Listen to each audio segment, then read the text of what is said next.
आ जाओ sir. Doubt Anisha, कौन से क्वेश्चन में डाउट है आपको?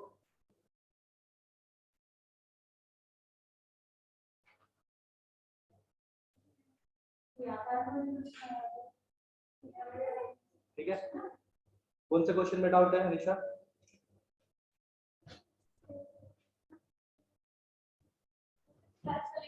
ठीक है, ओके, बताओ जल्दी बताओ, कोई दिक्कत नहीं है। लास्ट क्लास में हम सब ने पढ़ा था संतुलित रासायनिक क्रिया, ठीक है, तो उससे हम आगे पढ़ेंगे। और जब तक मैं अनीशा का डाउट ले लेता हूँ, हमने ए और बी में किसी को कोई भी क्वेश्चन में डाउट नहीं है? जो होमवर्क दिया था मैंने ए बी सी में? No sir. ओके, पंकज आपको? संजय आपको? No sir. ओके, ठीक है, चलो फिर अनीशा जब आप बताओगे तब आप क्या करते हैं, नहीं तो अब आगे स्टार्ट कर रहे हैं। आज तो हमने संतुलित रासायनिक क्रिया की थी लास्ट क्लास में। यस, तो संतुलित रासायनिक क्रिया में आप मेरे को बताइए कि जो नंबर ऑफ परमाणु संख्या जो है परमाणु की, जो हमारे रिएक्टेंट साइड होती है वो बराबर होती है किसके? उत्पाद साइड। जितने परमाणु होते हैं उसे हम क्या बोलते हैं? संतुलित रासायनिक क्रिया। अगर कोई एक संतुलित रासायनिक क्रिया अगर हमको मिल जाए तो उससे हमको क्या क्या चीजें पता चल सकती है, ठीक है, जाने। तो मैं आपको सबसे पहले तो एक रिएक्शन दे देता हूं, यानी एक रासायनिक क्रिया। अब इस रासायनिक क्रिया को अगर हम हीट करेंगे, क्या करेंगे, जलाएंगे, तो क्या होगा? हमारे पास बन जाएगा पोटेशियम क्लोराइड और ऑक्सीजन। क्या ये संतुलित है? बताओ, क्या ये संतुलित है?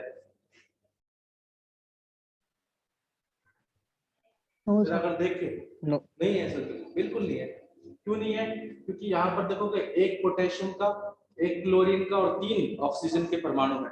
बट वहीं पर परमाणु साइड पर एक पोटेशियम एक क्लोरीन तो है, बट ऑक्सीजन 2 है, ठीक है। तो इसको संतुलित करेंगे,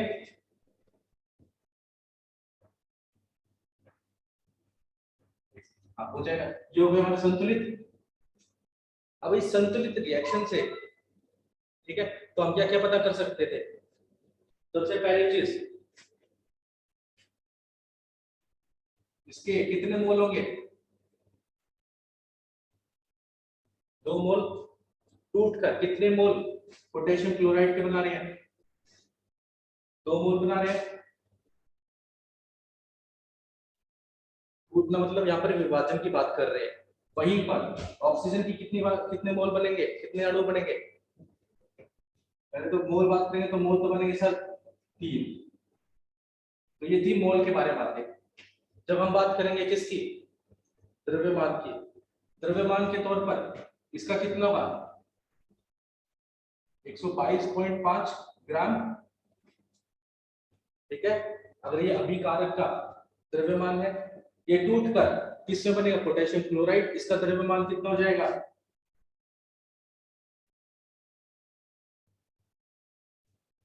74 ग्राम, ठीक है। और साथ में ये कितना बन जाएगा हमारे पास ऑक्सीजन का? 13 इंटू 32 ग्राम। दूसरा हमको द्रव्यमान पता चल रहा है, पहला हमको क्या पता चला था? मोल के बारे में जानकारी मिल रही थी। दूसरा हमें उससे इस संतुलित रासायनिक क्रिया से हमको द्रव्यमान के बारे में पता चल रहा है। जैसे ही द्रव्यमान पता चल चुका तो मैं और चीज क्या क्या बता सकता हूँ इसके बारे में? आयतन, हाँ बिल्कुल, आयतन नहीं, अगर आयतन तब बताएंगे जब हमारे पास कोई एक जो हमारा प्रोडक्ट है वो किस स्टेट में हो, गैसियस अवस्था में हो, तभी हम आयतन का यूज करेंगे। जैसे आयतन बात कर रहे हैं तो आयतन तो गैस का निकालेंगे, तो आयतन यहाँ पर कितना होगा इसका? 13 इंटू 24.4 लीटर। ये आयतन पता चल रहा था। और साथ में क्या पता चल रहा था? संख्या। जब हम संख्या की बात करेंगे तो ये अगर 2 अणु हैं तो इसके कितने अणु बनेंगे? इसके भी 2 अणु बनेंगे। और इसके कितने अणु बनेंगे? 3 अणु बनेंगे। ठीक है, ये सारी की सारी बातें हमको क्या पता चल रही थी? सिर्फ और सिर्फ एक संतुलित रासायनिक क्रिया से पता चल रही थी। फिर आज हमने सीखना है इसके आगे, ये हमने लास्ट क्लास में पढ़ा था, आज हम इसके आगे से चलेंगे। तो इन चीजों का यूज करेंगे जब हम न्यूमेरिकल सॉल्व करेंगे। सर कैसे यूज करेंगे, कैसे इनका पता करेंगे, वो सारी चीजें आज सीखेंगे। ठीक है, चले आगे। अनिशा, आपका डाउट मिला नहीं अभी तक? मिल गया सर। तो बताओ। Okay sir. तो मैं तो आपके डाउट का ही वेट कर रहा था।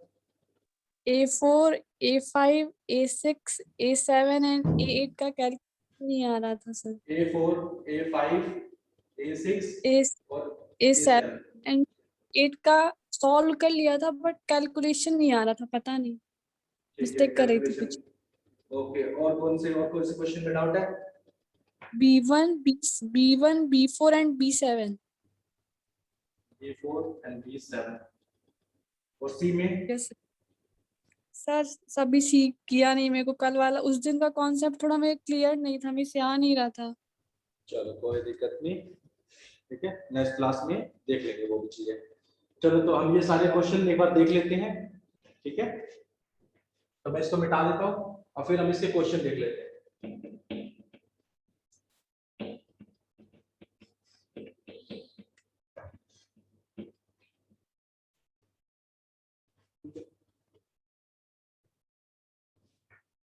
A4 में क्या दे रखा हमको?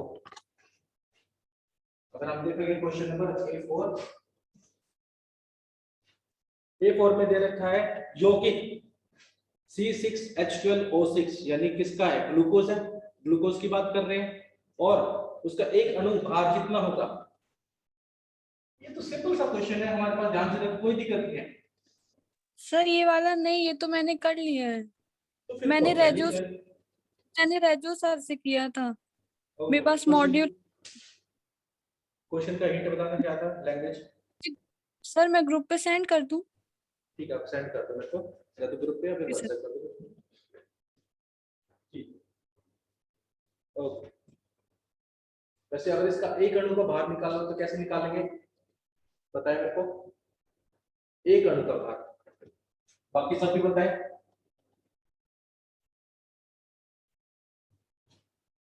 एक अणु का भार कैसे निकालोगे?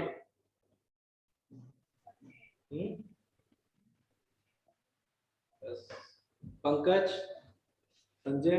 सर इसके एन सर इसका पहले से एन, सर इसका जो टोटल सर जो मॉलिक्यूल वेट होगा सर वो 180 ग्राम होगा। एन अणु का सर 180 ग्राम होगा सर। तो सर वहां से निकाल लेंगे सर एक अणु का सर। बिल्कुल बिल्कुल, ठीक है। सबसे सिंपल सर, पहले तो इसका क्या निकाल लेते हैं? आवणिक भार निकाल लेते हैं या यौगिक भार। ठीक है, जैसे ही तुम निकालोगे क्या आ जाएगा? सर वो हमको पता है 180 AMU होता है। क्या होता है? 180 AMU। 180 कैसे है ये तो बताने की जरूरत नहीं है। अब हमको पता है एक AMU कितने के बराबर होता है?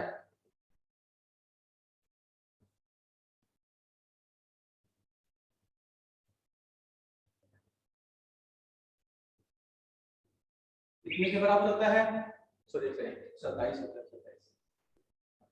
ठीक है, अब हम सेंड क्या कर करेंगे? दिया। अब हम क्या करेंगे? इसको सीधा इसको मल्टीप्लाई कर देंगे तो इसका एक अणु का भार आ जाएगा।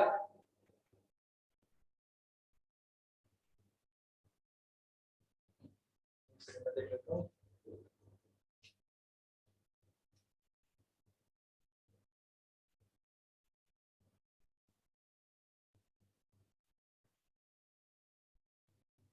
काफी क्लियर पिक्चर भेजती है आपने अनिशा। A4 की बात कर रहे हो आप, इसमें बोले 2 मोल। अनिशा आपकी पिक्चर क्लियर नहीं है।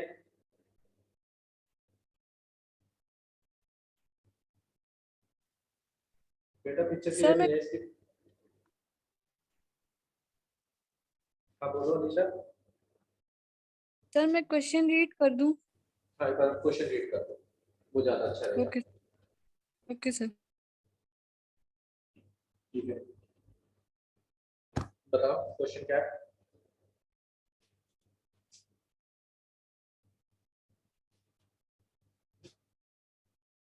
दो मोल सोडियम फेरोसाइनाइड 2 मोल सोडियम फेरोसाइनाइड, ठीक है, Na4 Na4 Fe फिर वो उस ब्रैकेट है। स्क्वायर ब्रैकेट, हाँ यस सर, फिर FeCN का होल 6 फिर ब्रैकेट है में सोडियम अणुओं की संख्या ये है। नीचे नीचे कुछ नंबर होगा। यस नो सर, सिर्फ two mole sodium ferrocyanide Na4 FeCN का होल 6 में सोडियम हाँ, परमाणुओं ठीक है। की संख्या है। फिर ऑप्शंस हैं। सोडियम परमाणु की संख्या, यस सर। ठीक है, कोई दिक्कत नहीं, ऑप्शन पे फिर से पढ़ेंगे। ऑप्शन भी बोल दूं सर? नहीं नहीं, ऑप्शन तो अभी आप निकाल लेना। Yes, सबसे sir. पहली चीज, अगर हमें सोडियम परमाणु की संख्या पूछी जाए, इसमें कितने मोल दे रखे हैं? 2 मोल। 2 मोल का मतलब क्या होगा? सीधा सीधा सर 2, 1 मोल के अंदर कितनी संख्या की बात करते हैं हम? एवोगैड्रो नंबर जितनी। तो सर यानी इस कंपाउंड के कितने वो होंगे, अणु होंगे मेरे पास, यौगिक होंगे, कितने होंगे? अब एक यौगिक के अंदर कितने सोडियम है? 4 है सर। देखो यहाँ पर एक सोडियम, सोडियम को इससे मल्टीप्लाई करोगे 4 आ जाएंगे, तो मल्टीप्लाई कर दोगे 4, जो भी आएगा तुम्हारा क्या जाएगा? सोडियम की परमाणु संख्या। ठीक है, आया अनीशा? नो सर, कैसे कर दिया? कैसे कर? सिंपल। अभी इन्होंने क्या बोला? इसके 2 मोल दे रखे हैं, बताओ, इसके 2 मोल दे रखे हैं ना इस कंपाउंड के। अनीशा पूरे टोटल का 2 मोल दे के रखा हुआ है ना? हाँ, तो पूरे टोटल में तो निकाला मैंने। इस यस सर। पूरे यौगिक के कितने वो होंगे, परमाणु होंगे, सॉरी परमाणु नहीं, 2। यौगिक होंगे, कंपाउंड कितने होंगे? सर ये 2 मोल है, तो 2 मोल के अंदर तो इतनी संख्या होती है। एक यस मोल के सर। अंदर एवोगैड्रो जितनी होती है, तो 2 से मल्टीप्लाई करते हैं टोटल संख्या आ जाएगी। बट एक यौगिक के अंदर 4 सोडियम है, सीधा सीधा दिख रहा है। अगर इसकी संख्या इतनी है, तो एक यौगिक के अंदर तो 4 सोडियम है, तो 4 से और मल्टीप्लाई कर दोगे तो तुम्हारी क्या आ जाएगी? बताओ, तुम्हारे सोडियम परमाणु की संख्या आ जाएगी। ठीक है, मैं बस को कैलकुलेट कर देता हूँ। तो इसका आंसर कुछ आना चाहिए हमारे पास 4.8176 इंटू 10⁻24 संख्या।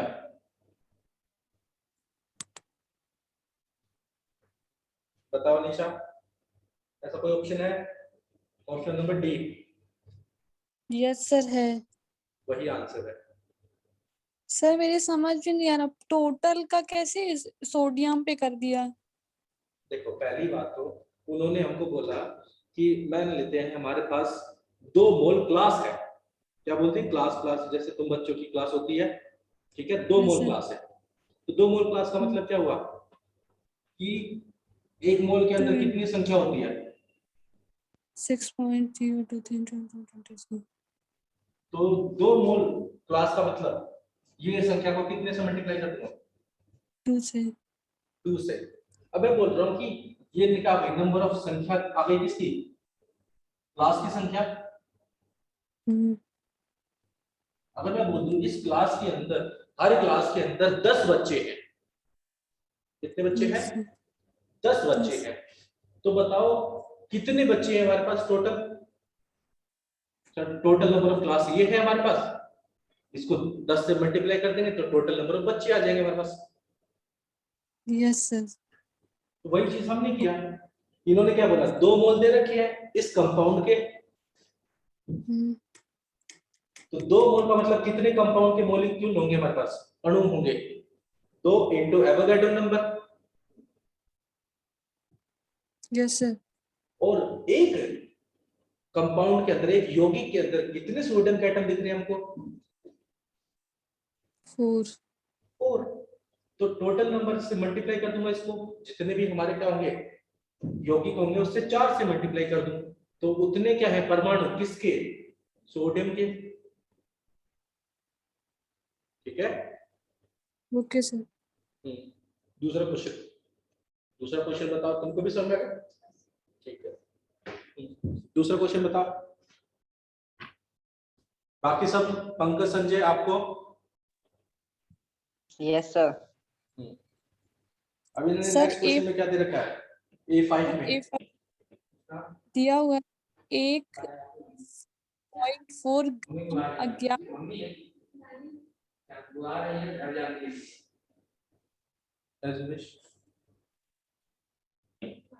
ठीक है, कोई दिक्कत नहीं, आ जाओ। ठीक है,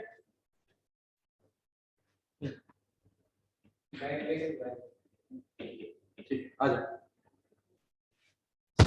अब तुम ध्यान से देखोगे, क्वेश्चन नंबर A5 की बात करेंगे। A5 के अंदर क्या दे रखा है हमको?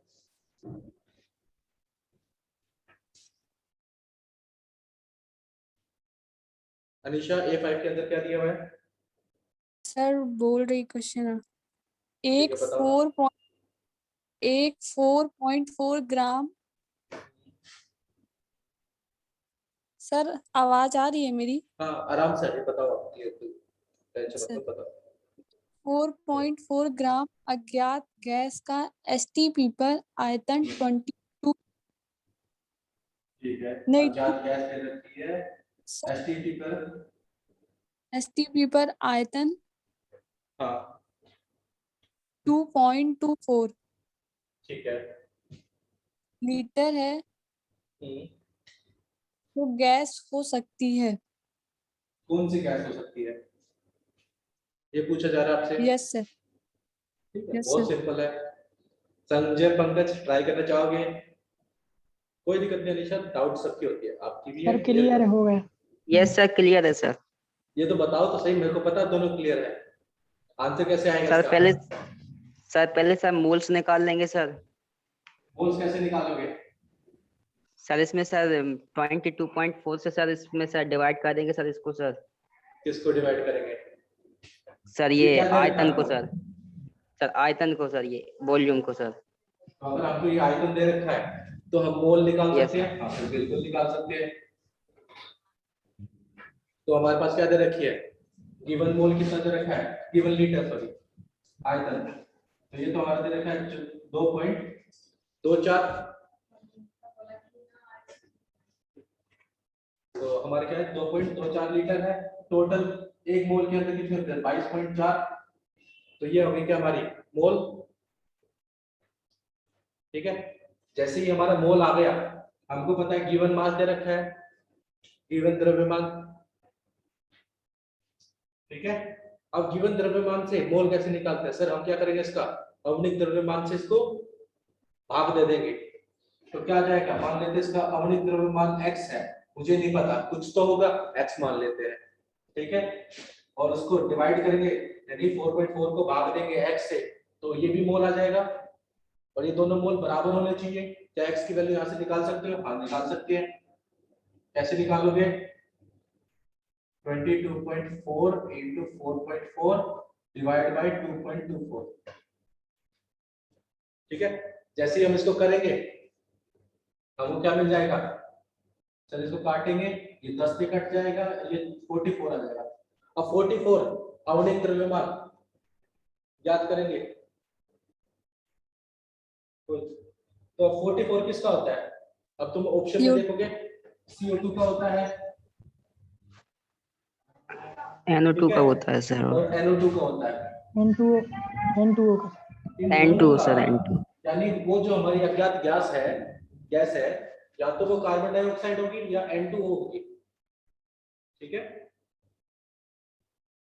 सुनना गया निशा? ठीक है, तो ऑप्शन डी इसका सही है। ऑप्शन Yes, ए sir. और बी दोनों सही है। ठीक है, और कुछ और कौन से क्वेश्चन में दिक्कत है? सर एक बार सर 8-10 बता दीजिए सर इसका सर। 8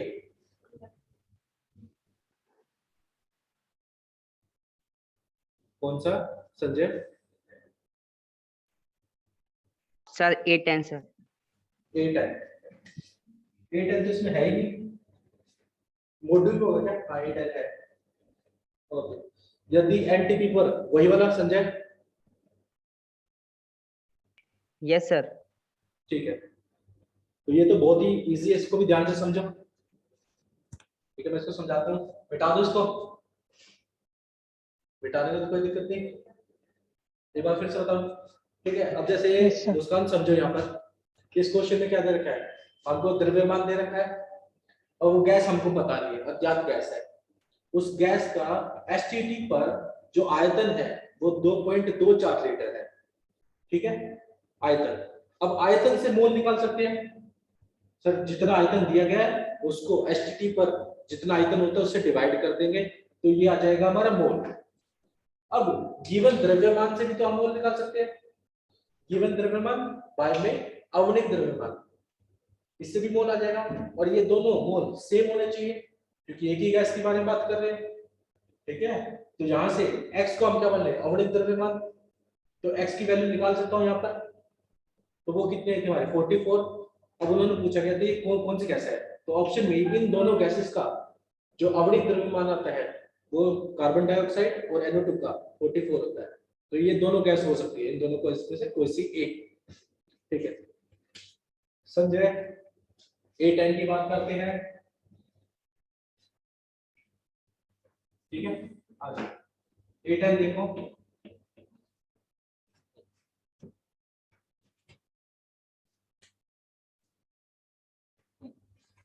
जब हम A10 की बात करते हैं, यदि एनटीपी पर एक पदार्थ की क्या दे रखी है, VmL वाष्प का भार, पहली बात तो इन्होंने क्या बोल रखा है, वाष्प का भार, ठीक है, वो कितना दे रखा है मेरे को सर, इन्होंने दे रखा है VmL, कितना दे रखा है, VmL दे रखा है, और इसका भार कितना दे रखा है, इसका भार दे रखा है W ग्राम, ठीक है। तो पदार्थ का आणविक भार निकाल लें, क्या निकाल लें, आणविक भार, तो आणविक नहीं अणुभार, मैं भी क्या ही बोल रहा हूँ, ठीक है। अणुभार कैसे निकालेंगे, पहली बात तो सर वही वाला कॉन्सेप्ट जो अभी हमने पढ़ा, मोल वाली चीजें यूज कर लेंगे, ठीक है। जैसे हमने मोल निकाल रहे थे, ये तो हमको क्या दे रखा है, उसका आयतन दे रखा है, जैसे ना, बताओ, यस सर। आयतन दे रखा है, वो भी किसमें दे रखा है, ml में दे रखा है, तो आयतन से क्या मैं मोल निकाल सकता हूं, हाँ सर निकाल सकते हैं। जितना आयतन दे रखा है उसको ऊपर रख लेते हैं VmL, और नीचे क्या था 22.4 लीटर, ऊपर क्या दे रखा है ml, तो m लीटर को ml में कन्वर्ट कर लूं, तो ये कितना हो जाएगा, दोनों ही ml में हो जाएंगे, ये मेरा मोल आ जाएगा, बताओ, यस सर। ये मुझे याद करना है। दूसरी चीज, इसने मेरे को भार कितना दे रखा है, द्रव्यमान कितना दे रखा है, W ग्राम, ठीक है। तो इससे भी क्या निकालेंगे, अब हमको पता है मोल क्या होता है, द्रव्यमान बटे में अणुभार या फिर आवणिक द्रव्यमान बोल सकते हैं, निकालते हैं। अब ये तो मेरे को दे रखा है W ग्राम, ये मुझे निकालना है,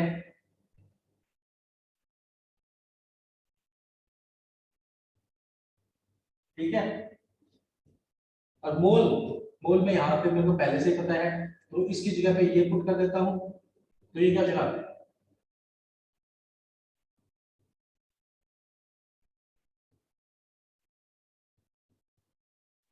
यही चीज होगी। अणुभार को अलग कर लो, अणुभार को अलग करते ही तुम्हारा क्या आ जाएगा,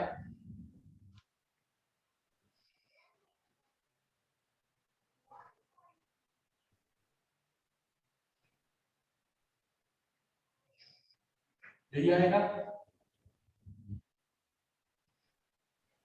बताओ। Yes sir.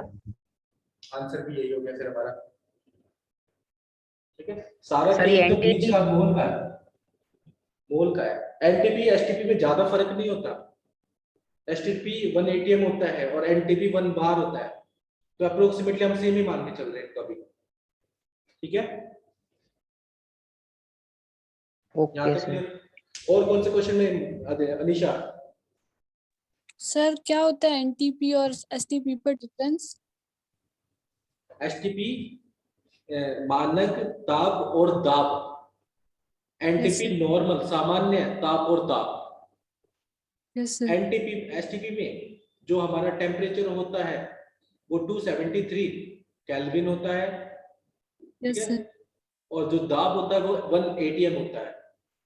Yes sir. But NTP पर, सामान्य दाब और ताप पर जो टेम्परेचर होता है वो तो समान रहता है, बट जो दाब होता है वो 1 बार होता है, ना कि 1 एटीएम। ठीक है। Yes sir. Yes sir. और सर 1 बार को एटीएम में कैसे कन्वर्ट करेंगे सर? और ऐसे जब दाब की 5 यूनिट होते हैं वैसे तो इकाई, और हमको पता है 1 एटीएम बराबर होता है 1.019 बार के बराबर। तो थोड़ा सा क्या होता है, डिफरेंस होता है। अप्रोक्सीमेटली दोनों ही सर बराबर है। सर 0139 होता है। 39 0139 नहीं होता। ठीक है, ये मैं थोड़ा सा कंफर्म कर लिया, 39 नहीं है, 3 तो बिल्कुल नहीं है। ठीक है, ओके, चले आगे। और कौन सा डाउट है बताओ अनीशा? सर ये वाला था एसटीपी पर 5.6 लीटर ऑक्सीजन में एटम कितने होंगे? बस यही क्वेश्चन। ठीक है, कोई दिक्कत नहीं। एसटीपी पर यहाँ पे दे रखा है, कितनी देर का? 5.6 लीटर। रुको एक सेकंड, मिटा दो इसको पहले, तो ये बताओ बोर्ड पे जो लिखा है उसको मिटा यस दो। Yes sir.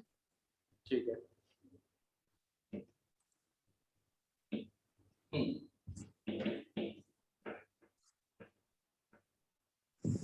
ठीक है, अब मेरे को एक बार दोबारा से बताना निशा, क्या क्वेश्चन दे रखा है? क्वेश्चन नंबर कौन सा है?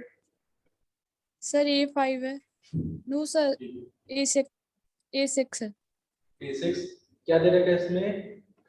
इस पे दिया एसटीपी है पर एसटी 5.6 लीटर ऑक्सीजन में एटम होंगे। ठीक है, ऑक्सीजन में परमाणु की संख्या ज्ञात करनी है, राइट? Yes sir. अभी तो सिंपल सी बात है, तुमको क्या दे रखा है? ये क्या दे रखा है, आयतन या फिर द्रव्यमान? आयतन है ये। ठीक है, क्या आयतन से संख्या निकालते हैं? Yes sir. कैसे निकालते हैं?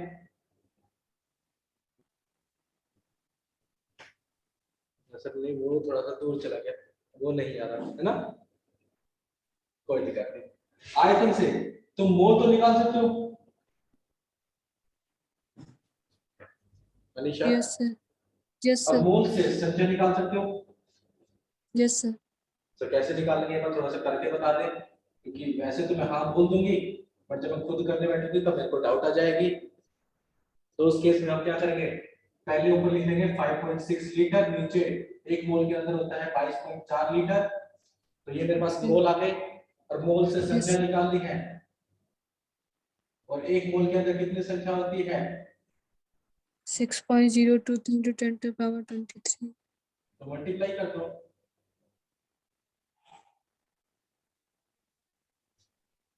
यही तुम्हारा क्या आ जाएगा, परमाणु की Yes, संख्या। sir.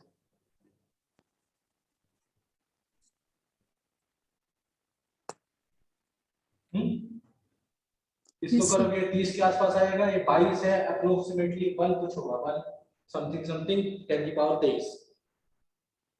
ऑप्शन में देख लेते हैं कोई ऐसा है, 1.5 कहाँ है, into 10 की पावर 23 आ गया। यही तुम्हारा आंसर है। Sir, ठीक है, B1. Yes, sir. B1 था एक। B1। ठीक है, Yes, sir. B1 इस पे लिख लेते हैं, B1। इस भी पे बहुत अच्छा क्वेश्चन है, ये भी बहुत अच्छा क्वेश्चन है, मतलब इजी सा क्वेश्चन है बट अच्छा क्वेश्चन है। बिठा दो इसको बोर्ड पर जो लिखा है। Yes sir. सबको सबको समझ में आ रहा है? Pankaj Sanjay yes sir. चलो तो B1 में क्या दे रखा है? मेरे को बताना चाहेंगे B1 में आपको क्रोमियम और ऑक्सीजन दे रखे हैं। Yes sir. फिर उनके परमाणुओं संख्या की दे रखी संख्या है। भी। बिल्कुल, और मूल अनुपात निकालना है। Yes sir. क्या निकालना है? मूल अनुपात। मूल ठीक है, इनकी संख्या कितनी दे रखी है? 4.8 into 10 की पावर 10। ये क्रोमियम की संख्या है और दूसरी संख्या है इसकी 9.6 into 10 की पावर 10। ये ऑक्सीजन की संख्या है।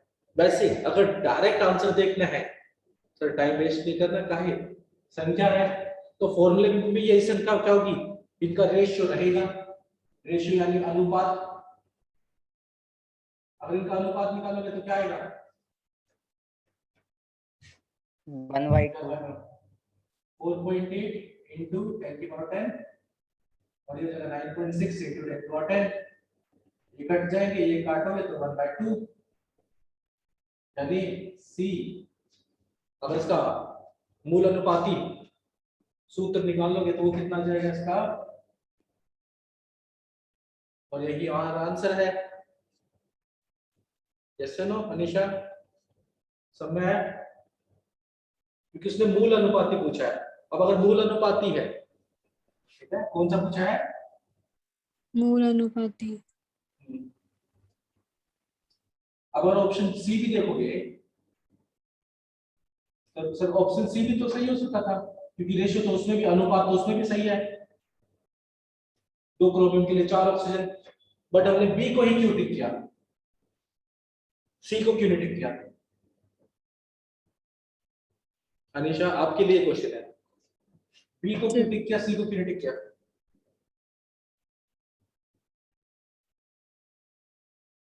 क्योंकि मैंने क्या बताया था, आवरणिक सूत्र में और मूल अनुपाती सूत्र में ये सबसे सिंपल रेशियो होती है। तो यहाँ पर आप 2 को निकाल सकते हो ना बाहर, दोनों में 2 तो कॉमन है, Cr2O4, दोनों में 2 तो कॉमन आ रहा है ना, इसमें भी 2 आ रहा है और ये भी 2 का क्या है मल्टीप्लाई 4, तो 2 को बाहर निकाल सकते हैं। तो क्या बन जाएगा हमारा मूल अनुपाती, सबसे सरल सरल अनुपात निकालना है। Anisha Yes, clear sir. हो गया? तो Yes, इसलिए हमने sir. बी को टिक किया, ना कि और किसी को।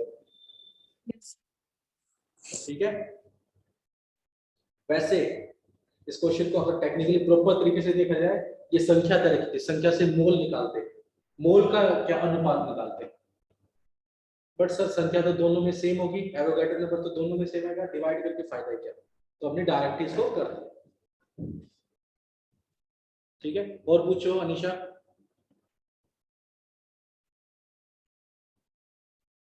और कौन से में डाउट आ रहा है? B4. B4 में? Yes, sir. ठीक है, हाँ ये क्वेश्चन अच्छा है, एक काम करता हूँ इसको B- बता देता हूँ। संजय पंकज B4 में क्या है? हमारे पास क्या लिखा है, 1 लीटर हाइड्रोजन कार्बन हाइड्रोकार्बन का भार इतना है जितना कि 1 लीटर कार्बन डाइऑक्साइड का है। तो बताओ हाइड्रोकार्बन का आणविक सूत्र कितना होगा, बताओ।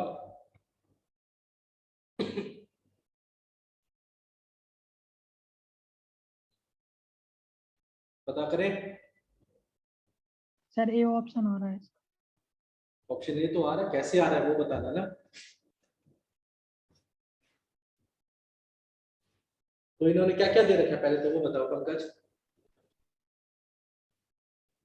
इन्होंने हम क्या दे रखा है, एक हाइड्रोकार्बन दे रखा है। हाँ सर बिल्कुल, क्योंकि दोनों सर का आइटम है। हाँ बोलो संजय। सर इनका सर एक शॉर्ट ट्रिक सर ये लग रही थी सर, दोनों का सर जो आणविक द्रव्यमान है सर वो सेम है सर।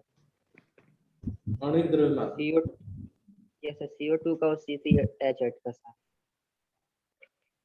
इसलिए एक सेकंड रुको। इन्होंने क्या बोला है, दोनों का बाहर सेम है, बाहर सेम है गिवन मार्क। ओ यार थोड़ा सा सर देखो मोल ट्रिक अलग की अलग बात, होंगे। वो भी देखते हैं। चलो मैं एक बार बात बताता हूँ। संजय ने एक अच्छी बात बताई है, चलो मैं तुमको बताता हूँ। अब तुम ध्यान से देखो कि दोनों के दोनों क्या रहते हैं, एक तो मेरे को दे रखा है हाइड्रोकार्बन, ये भी कितना दे रखा है सर, 1 लीटर दे रखा है, ये दे रखा है। और दूसरा मेरे को दे रखा है कार्बन डाइऑक्साइड, वो भी कितना दे रखा है, 1 लीटर दे रखा है। ठीक है, ये सुनो। हाँ सर बिल्कुल। और दोनों का बार भी बराबर है, यानी गिवन मास, गिवन द्रव्यमान वो भी बराबर है, वो बाद में देखेंगे गिवन द्रव्यमान से। क्या लीटर से मैं मोल निकाल सकता हूँ, बताओ। ये मेरे को आयतन दे रखे हैं, दोनों के आयतन अगर समान होंगे इसका मतलब दोनों के मोल भी क्या होंगे, समान होंगे। बिल्कुल समान होंगे। ठीक है, तो जो मोल है वो भी होगा 1/22.4, और इसका भी कितना आ जाएगा, 1/22.4 लीटर। जैसे नो। हाँ सर, दोनों का अगर मोल पता है और इन दोनों का क्या है, बार सेम है, तो एक और बात ध्यान रखोगे, बार क्या होता है सर, बार वाय में अवनिक द्रव्यमान, अवनिक द्रव्यमान को मैं लिख रहा हूं mm से। ठीक है, इसका भार भी उतना ही होगा W, किसका, कार्बन डाइऑक्साइड का, क्योंकि दोनों का